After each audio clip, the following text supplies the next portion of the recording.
Yo, Speak Low Poetry, continuing our series on Ariel. Today, it's Ariel as F. Scott Fitzgerald. In 1923, a French soldier published Ariel, the Life of Shelley, which was translated into English into 1924. This famous biography deeply influenced Scott and Zelda Fitzgerald, who read it while composing The Great Gatsby on the French Riviera. As a focus in what light was Shelley as Ariel, it becomes part of the inspiration behind Gatsby's character. This Shelley bio, Ariel, was distributed as an armed services edition in 1944, just as The Great Gatsby also would be, carrying Ariel through the war, helping soldiers come home, and reviving both books throughout the 20th century. Fitzgerald placed this Shelley biography, Ariel, within his personal College of One curriculum. Of the 17 poems by Shelley that Scott included in his program for lay readers, 7 are the so-called Ariel poems, all of them composed during the final year of Shelley's life. Zelda Fitzgerald also echoed this Shelley biography in her novel, Save Me the Waltz. She references Ariel as 3 wires on a housetop, once a god, now reduced, forgotten, but still vibrating with myth, from Shakespeare to Shelley to new music. Of his contemporaries, F. Scott Fitzgerald considered T.S. Eliot to the greatest poet of their age. Eliot's ghostly elegy, The Waste Land, was published the same year as Fitzgerald published The Beautiful and Damned. In studying The Waste Land, Fitzgerald found new inspiration for writing The Great Gatsby.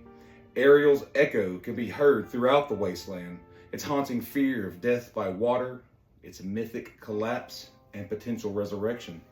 Eliot admired Shelley's verse and inherited many of his tragic mythic themes.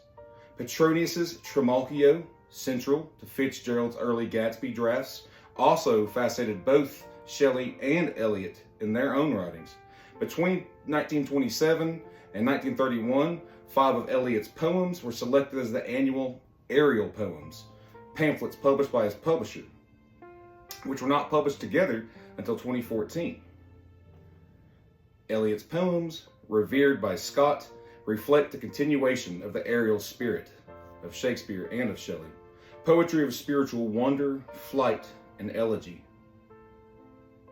To close, a soliloquy from F. Scott Fitzgerald, Ariel as his green light in The Great Gatsby. The green light, I used to think, was just a trick of fog and distance, an accident of color on a dock across the bay. But now, I know better. It was never just Daisy. It was Ariel. A flicker, just always out of reach.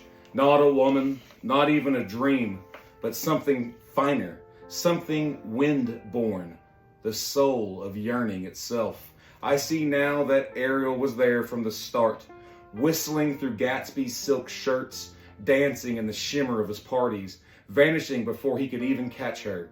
That light at the end of the dock, it wasn't just a symbol of what he wanted. It was who he was chasing. The spirit of flight, the idea of transformation, the eternal, maybe. Ariel was the music of possibility, hummed through gramophones, whispered through champagne, threaded through searchlight skies.